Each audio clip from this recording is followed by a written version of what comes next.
Дорогие друзья, галерея «Ракурс» известна тем, что 20-летие ее прозвучало по Одессе на 3 больших площадках. Ну и, конечно же, Альма-Матра – это наша территория, 5 лет, когда галерея находится именно здесь, в каминном зале благотворительного фонда АВЭ.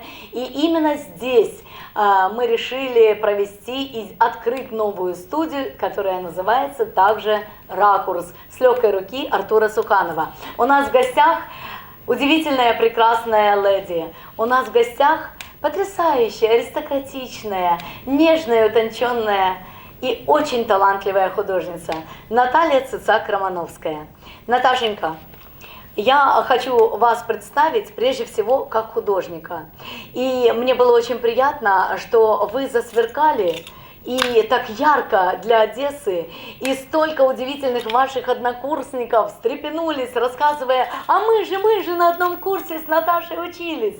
И это очень приятно. Расскажите немножко о своих студенческих годах. Мне тоже очень приятно находиться здесь, потому что очень душевная всегда обстановка, тепло, и меня сюда тянет, как вот в какой-то родной дом. Вот какая-то особая энергетика, наверное, я ее чувствую сердцем. И, конечно же, Рита, с вами мне тоже очень приятно общаться. Спасибо. И думаю, диалог это взаимно. Рассказать о студенческих годах, конечно. О педагогах, если вы помните. Конечно, конечно, помню, все помню. То есть я девчонкой после 9 класса приехала в город Одессу, потому что хотела поступить именно на живописное отделение. И мне сказали, что будет очень большой набор, вот, но попытаться можно. Мой папа как бы не особо верил в мои способности. Поэтому был спокоен. Поэтому он был спокоен. Пробуй, мне ничего этого не говорил, ты узнал потом. И, конечно же, такая девушка в красном платье, в горошике, как сейчас помню, у меня была длинная коса. Вот я такая западенка приехала в Одессу, скромная достаточно, очень пугливая, но такая напористая внутренне. Я понимала, что я вот хочу на живописное, я вот попробую. Ну и, естественно, сдавала экзамены, и как-то так вот чувствовала уже, когда я работала, чувствовала вокруг, посматривала, что, наверное, у меня шансы есть. Вот так вот. И, конечно же, когда уже списки вывесили, я поняла, что я поступила, я была безумно рада, безумно счастлива, то есть такое вот. А до этого была какая-то школа? Вот... Да, конечно, была художественная школа, потому что папа у меня был из какого-то города? Город Тернополь, да, прошу прощения, что не знаменитая, сказала. хорошая школа. Да, то есть недалеко от Львова, и там очень много известных хороших художников. Многоплановая школа, там декоративно-прикладной хороший. Декоративно-прикладной. Очень сильная школа графики, кстати, тоже. То есть, да, я училась, именно поступила в художественную школу, потому что был приоритет либо музыка, либо рисование. Я поняла, что, наверное, рисование. Вы занимались музыкой? Я не занималась, но предпосыл был, да. То есть у меня был выбор либо живописное, либо идти, потому что мне сказали, что у меня хороший слух, я вроде неплохо пою. Но профессионального образования нет, я иногда просто мурлычу там, или все время музыка присутствует. А мы никогда еще не слышали, мы еще, надеюсь, услышим. Какие-то свои комплексы на этот счет, может быть, спою для людей. Вот. Пока пою для себя. Пока пою для себя и для Валеры. Да, очень приятно. Здорово. И, значит, да, город Тернополь, то есть база была неплохая, то есть папа меня всегда возил на выставки во Львов. Я видела, в окружении было фотографов тернопольских, достаточно известных, Андрей Зюбровский, такой фоторепортер он был, и профессиональный художник, работал вместе с отцом. И я вращалась в этой среде, поэтому мне это всегда было близко и очень легко. Вот. И почему-то в Одессу меня потянуло не в Крым, как вот была еще возможность в Крым, а именно в Одессу. И вот Одесса мне очень понравилась. И я полюбила, конечно же, этот город. Первый курс у нас был экспериментальный, так получилось в 90-м году. Я поступила. И он был такой сборный. Собирали всех, и вот первый курс, то есть ты мог проявить себя. Не было конкретного выбора, там, живописное, скульптурное, да, декоративно-прикладное, то есть он был такой общий. И керамисты, и художники, да, пробовать можно было все. Можно было себя просто показать. Ты набирал баллы, ты учился, и уже в конце по этому курсу можно было определить, куда ты хочешь. И твое желание, и твои как бы баллы, которые ты наработал. Очень мудро. Вот. И по наработанным баллам я вообще-то не в живописное шла, я шла больше в скульптуру и в оформительское. Вот так вот. Но вот внутренне я понимала, что цвет это мое, и уже как-то вот, ну вот я хочу именно писать маслом, и все. Вот внутреннее было такое желание. Удивительно. И я, конечно, Кому вы училась, попали тогда в значит, 90-е? Кто был Владимир педагогом первым? Полнобродский. О, Достаточно известный, да, в Одессе. конечно. Вот, я училась у него, я попала к нему, и первые 3 курса, первый, второй, третий, я училась у него. То есть он заложил, конечно же, Хорошую основу. хорошую базу, потому что он отличный преподаватель, я считаю, что очень хороший, много полезного за эти годы. Потом я попала к Елене Павловне Кучинской. Вот, она уже покойная, ее нет, но тоже очень интересный человек она была, она учила вот какому-то такому внутреннему экспромту, она меня всегда поддерживала, что было приятно, хотя, в общем-то, она была немножко такой критичной, достаточно жесткой. Но это и формирует художника. Вот, многие как-то, да, не очень, ну вот я чувствовала расположение к себе, и она всегда мне говорила, что я хороший колорист. Ну чего ты, говорит, боишься? Давай, давай. Не бойся. Вот это как такое. Это важно, когда педагог поддерживает ученика. Она могла, вот, может быть, и такое яркое воспоминание Лены Павловны, когда мы были на практике во Львове, у нас была практика уже на 4-м курсе, она была с нами. Вот насколько она молода душой была, то есть какой-то забор высокий, она могла просто так вот мах, перепрыгнуть, живучесть такая, какая-то энергия-то сумасшедшая у этой женщины была. То есть, ну, мне было приятно, что она была моим педагогом. Здорово. А после Греховки, как сложилась ваша судьба? Почему вы ушли вообще куда-то в теневую область? Как это было? Да, так сложилось, что я вообще предполагала обучение. То есть я хотела учиться дальше. Вот внутренний посыл был, вот я хотела учиться, я поехала даже во Львов, во Львовский институт тогда, забыла, как он называется. И просто я хотела поступить на моделирование одежды. То есть это еще такое второе, что мне нравилось. Моделирование одежды, там полностью было от шляпки, заканчивая верхней одеждой, меня тянуло еще к моделированию. Кстати, всегда, когда я смотрю на вас, где бы мы с вами ни встречались, и бывает, что мы встречаемся и в светском обществе, и в общественных каких-то интересных структурах, и на каких-то собраниях интересных, в том числе и Союза маринистов, мне очень приятно всегда наблюдать, насколько стильно вы всегда выглядите, вы одеваетесь всегда очень со вкусом. Спасибо. И я теперь поняла, откуда разгадка вот эта вот пришла.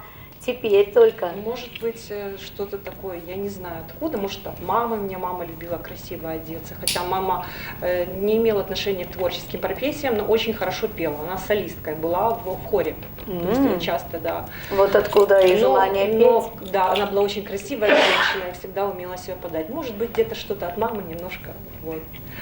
И, значит, да, чтобы я не сбивалась. После того, как я уже побывала во Львове, я посмотрела дипломные работы, там была защита. Я поехала, правда, одна. Как я одна поехала, сейчас даже не представляю. Все это проходила, нашла это, проштудировала. И внутренний такой вот вывод у меня был, что я сюда не хочу.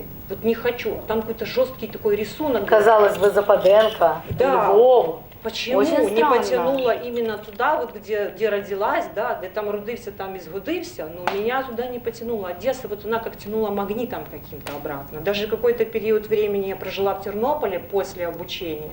То есть вот такое, как внутреннее колебание, что же дальше, как же быть, что же делать. Вот, в Киев я не рискнула, хотя многие из наших пытались и очень долго поступали некоторые, очень долго в Киев. И как-то внутренне я решила, что не буду я поступать. И потом завязалась семья, родились дети. И уже, конечно, ни о каком поступлении речи не было. Уже дети пошли по вашим стопам? Да, у меня старшая дочь немножко, то есть у нее есть способности к рисованию. И она даже немножко обучалась этому. Ну, тоже она бросает. У нее тоже тяга к дизайну и портретам. Но она уже как современная. Сколько ей сейчас? 22 года старшей дочери. Но она поступала куда-то? Да, конечно, она поступала, но она долго не проучилась, потому что как-то ей не понравилось. Она у Кивалова училась в дизайнерской академии, проучилась год и бросила. Такой. Ну, я вам скажу, наши дети сами выбирают свой путь, и мы не можем, так сказать, на это повлиять. Не можем. Поэтому и не нужно. это их путь, и, конечно же, путем своих ошибок они придут к тому, что будет называться их судьбой. А то, что не сложилось, не всегда вина ребенка, иногда и педагог не тот То есть может сказала, попасть. что ей не было совершенно интересно, все было как-то обыденно, и не было энтузиазма. То есть у нее. Вот о чем я вам и говорю. То есть, видимо, педагог не смог заинтересовать, он не смог открыть. А это очень важный момент. Ну, а сами вы педагогом не пытались быть? Пыталась учить своих детей, но у меня проблема сдержанность. Педагог, он такой достаточно сдержанный внутренник. Я очень импульсивна. То, что нужно детям рассказывать очень долго, показывать, у меня нет терпения для этого. Ну, я сознаюсь, как есть, я просто скажу. И что я садила детей и говорила, так, вот мы будем там натюрморт, объясняла все, и мне надолго не хватало. То есть я понимала, что преподавание это не мое, хотя по диплому я преподаватель. Угу. И, конечно же, проходила практику, ну, правда, в общественных школах, вот где черчение, там было рисование для маленьких детей. Это очень большая ответственность, я на себя ее не возьму. Угу. То есть вы все-таки после того, как выросли дети, после того, как у вас, скажем так, такой огромный зигзаг совершила ваша судьба, то есть вы решили наконец вернуться к себе, да? То есть это момент, который наступает в жизни женщины где-то на каком-то этапе себя потерявшей. Абсолютно согласна с этим, так оно и было. И наступает вот этот вот удивительный момент, когда ты возвращаешься вдруг к себе, когда ты вспоминаешь, Господи, когда ты вспоминаешь, что ты хотел, что ты любил, что ты еще хочешь. Что ты можешь. Что ты можешь и что ты действительно хочешь. Поэтому вот в это удивительное время, в это время вы вдруг попадаете на танго. Да, это Каким же образом? Танго, это, наверное, была большая отдушина для меня. Но я еще хотела сказать, что на протяжении моей жизни семейной и работы я была занята непосредственно с наружной рекламой и с вывесками. То есть вот это оформление, оно все равно присутствовало. Эскизы, наработки, большие вывески, все это мы делали. Но оформительская работа – это серьезная работа. Оформительская работа, она присутствовала у меня, вот декоративность такая, фирменный стиль, разработка дизайна, это все было. А живопись, вот она ушла, да, она ушла на задний план, и ее было практически очень мало. То есть взять работу, сесть, это все воссоздать. Ну да, макеты вывесок всегда это одно. находилось много «но». Это, конечно, очень печально, но это было так. Вот. И в один прекрасный момент, да, когда танго, получается, такой посыл. Я пошла на танго и поняла, что это возможность проявления себя в первую очередь как женщины, то есть какие-то свои внутренние зажимы стали раскрепощаться. И тут ты уже начинаешь просто слышать себя. И когда я уже немножко уже так окрепла в танго, уже поняла, как оно. А вы тоже обучались этому? Вы пошли просто обучаться? Я пошла обучаться. Я сейчас прохожу ваш путь, кстати. Я пошла на личные уроки. То есть, потому что сначала я пошла на групповые занятия, я поняла, что мне нужны личные, потому что я зажата, мне нужно раскрепоститься, я очень много, сутулюсь и так далее. И тут вот сразу так вот нет. И у меня был преподаватель прекрасный, Оксана Троян, она лично со мной занималась, давала мне частные уроки. Вот, и через нее я тоже пришла в танго, и я поняла, вот она помогла мне раскрыться. Ну и, значит, очередная милонга вечерняя, это такие любимые вечера, когда танцуют танго у нас в Одессе в Ротонде или возле дворца Воронцова. Это было ранее, до тех пор, пока сейчас его не прикрыли, там уже идет реставрация. Очень долгая реставрация, невероятная. Просто невероятная, да. Там был кусочек мрамора, и впереди этого дворца там было удобно танцевать, потому что обувь предполагает скольжение и вращение. То есть женщина, она должна обязательно вращаться, ее должны вращать. И вот на очередной милонге я познакомилась с Валерием. То есть я сидела, уже собиралась уйти, и тут я почувствовала какую-то такую энергию боковым зрением, когда женщина ощущает, вот она чувствует мужскую силу. И я почувствовала, как вот так вот, даже не смотря в глаза, как вот подходит эта сила, впереди меня становится, и такая рука ко мне тянется, без слов. Она просто ко мне тянется. Это как было, вот, наверное, сотворение Адама, я часто люблю с этой работой. Вот дал мне так руку, и я так спокойно ему дала свою руку, и мы пошли в танец. То есть настолько было легко. Валера не танцует танго, он танцует все что угодно, танго не танцует. Фантастика. Но настолько было легко с ним стать в пару, я поняла, вот, что ну все, это какая-то, как Он пазлы, может вести. Пазлы сошлись, он прекрасно ведет, и так было легко, потому что танго очень сложно танцевать, и когда мужчина сложно ведет, это безумно. Женщина должна подстраиваться, она его должна услышать, должна почувствовать. А тут мне было легко. Хоть со стороны, может, было понятно, не совсем блипа, но наши преподаватели, которые смотрели, потом сказали, что у нас получилось великолепно. Замечательно, удивительно. Вот скажите, вот этот танец, который стал жизнью, ваша жизнь, ее можно определить как танго. Вы удивительно сошлись в этой жизни. Скажите мне, пожалуйста, вот как вас вдруг вернуло в живопись? Это был его, так сказать, предложение, это был его посыл? Или вы ему рассказали свою мечту, свое желание? Вот хочу рисовать. Я не думаю, что я рассказывала. Наверное, это все как-то сложилось само собой. Во-первых, был день рождения Валеры, и я подарила... Сначала, конечно, наверное, я его интересовала как женщина. Общение, творчество, ну, я особо о нем не говорила. Да, я там занимаюсь рекламой и так далее. Но у него был день рождения, я подарила ему свою любимую работу. Вот на выставке я обязательно ее принесу. Кстати, очень интересно, я хотела как раз об этом и попросить. Из старых работ, вот говорят, что это хорошая работа, и я ее подарила от чистого сердца Валерии, потому что вот мне хотелось именно ему ее подарить. Вот. И он говорит, ну это же прекрасная работа. И вот как-то зацепилась там, а что еще, а что как? Я говорю, ну вот я там пишу, но мало работ. То есть он проявил интерес? Он проявил интерес, он говорит, ну так надо же писать, чего ты не пишешь. И, конечно, он послужил большим толчком в этом направлении для меня. То есть он, ну как локоточек подставил, говорит, давай. Здорово. И, кстати, этот локоточек мы чувствуем до сих пор. Я вам скажу, что настолько важно и приятно отношение Валерия Григорьевича к вам, что у нас поменялось даже к нему отношение, через его отношение к вам. Вот такая вот цепочка произошла. Удивительное отношение, и я благодарна Богу, пространству вообще. Я таких отношений, но я думала, что это из ряда сказки, потому что такое бывает. Такого не бывает, да? Не бывает. Вот как хочется, ты веришь, что а вдруг на тебя это будет. Рулетка выпадет тебе. Ну вот выпала. Я благодарна Богу, Абсолюту за этого мужчину, который в моей жизни гармонию полную создал. Я просто чувствую, что я стала гармоничной. И мы это чувствуем. Ваши работы полны гармонии. Но я просто это ощущаю внутренне, я стала какой-то более раскованной, более свободной, более уверенной. И даже в живописи, то есть я могу экспериментировать, хотя вот некоторые вещи я бы себе не позволила. А сейчас я думаю, да надо же пробовать, как я себя найду, как я себя почувствую. Да, есть определенная школа, но нет наработок. Как говорят, километража. Главное, чтобы была школа, а все остальное это уже дело вашего желания. И если вы действительно рискнете, то вы все сможете.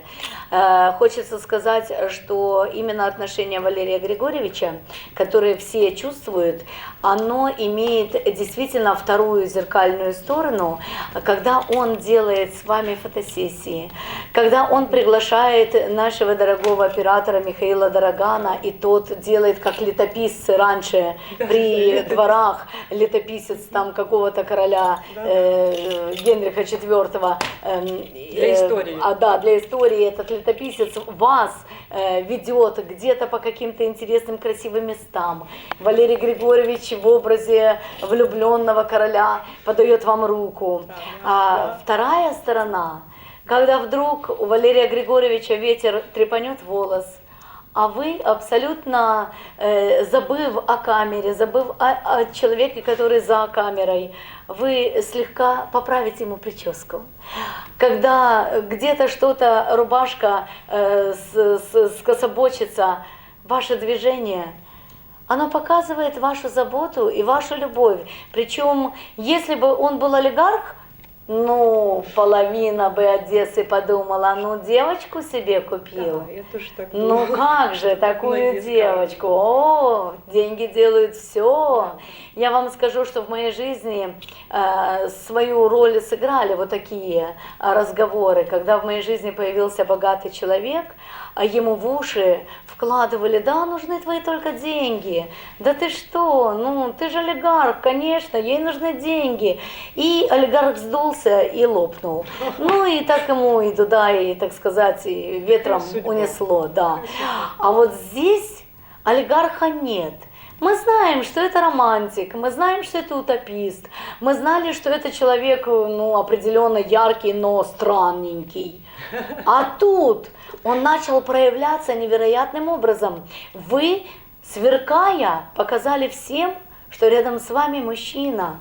И знаете, обратная связь произошла. Когда говорят, за успешным мужчиной стоит хорошая женщина. Она ни в коем случае не должна быть успешной, она должна быть настоящей женщиной. Успешная женщина – это несчастная женщина. Это вот Мне тоже так кажется. меня, Почему-то. пусть многие, так сказать, оплюют сейчас, там забрызгают ядом за экраном. Но я вам скажу, когда я попала в красивый зал, шикарный зал, золотой зал литературного музея, я попала в 100 успешных женщин Одессы. Вы знаете, я решила больше никогда туда не попадать. Не потому, что Голчанский, Петя, не Петя, это ерунда. У Голчанского замечательные проекты, и мухи отдельно, котлеты отдельно. И проект хороший, но я посмотрела на этих успешных женщин, и я поняла для себя, что я хочу быть счастливой. Вот. Я хочу быть счастливой. Вот. Я больше не хочу быть успешной женщиной. И когда мне говорят: Рита, да ты супер, а баллотироваться будешь. Я прошла мажоритарку. В жизни было все. Я действительно успешная женщина. Да. А в скобочках несчастная в личной жизни. И я это говорю про себя. Пусть люди думают, если есть такие люди, которые действительно очень счастливы в тандеме с мужем, обеспечивающим их успешность и финансово, и морально, и духовно. Есть такие единицы, я знаю некоторых. У меня прекрасный пример Татьяна Пожарицкая. Я всегда говорю примеры с именами и фамилиями. Это мое слабое место, поэтому люди меня очень побаиваются. Рита Колобова – это пуля со смещенным центром, как говорит Юрий Работин. Иногда человеку, который пытается, так сказать, найти ко мне какой-то подход, он говорит: предупреди, такое душевное предупреждение, мужская солидарность. Слышь, друг, будь осторожен. Рита Колобова – это пуля со смещенным центром. Поэтому я всегда говорю правду, я говорю то, что есть, и то, что я считаю нужным сказать именно сейчас. Это здорово. Поэтому, да, это здорово, но это страшно для многих. Поэтому я говорю о Пожарицкой. Татьяна Пожарицкая – леди, красавица, умница. Я говорю о ней как об успешной женщине, за спиной которой стоит успешный мужчина. Она его вдохновляет, она ему создает картинку, она ему создает быт, тепло, красоту. Он счастлив невероятно. Но мужчина, который имеет возможность своей женщине дать и обеспечить ее желание, она играется в дюваль. Играйся, любимая. Она играется в международный проект. Пожалуйста, для вас все софиты. Потому что это семья в высшем понимании. Такие семьи есть. Поплавская Лариса. Очень люблю Ларису Поплавскую. Это почетный консул ЮАР. И для меня великая радость быть принятой даже в домашних условиях. И когда Лариса Поплавская подавала нам свои замечательнейшие, удивительные кушанья, меня поразило, что ее муж всегда был на подхвате, бегом-бегом. Он помощник, он друг, он рядом. Да, такие тандемы есть, безусловно. Но 98% это те люди, это те женщины, которые неудачно вышли замуж и которые вообще еще не вышли замуж. Вот у вас состоялось. Поэтому спасибо. Богу спасибо. Спасибо Валерию Григорьевичу за то, что такой чудесный бриллиант он вернул что Одессе. Заметил. Полюбил. Он мог заметить десяток любых людей, но вас он полюбил. И вот любовь, она творит чудеса. И то, что вы смогли полюбить и одарить его своей любовью, делает ваш тандем волшебным. А нам позволяет радоваться его плодам. Поэтому огромное вам спасибо, что вы были с нами в студии. И я надеюсь, 10 января будет фееричное онлайн-открытие, а может быть и не онлайн. Мы посмотрим по ситуации в Одессе. С нами была Наталья Романовская-Цицак. И Рита Колбова. Спасибо.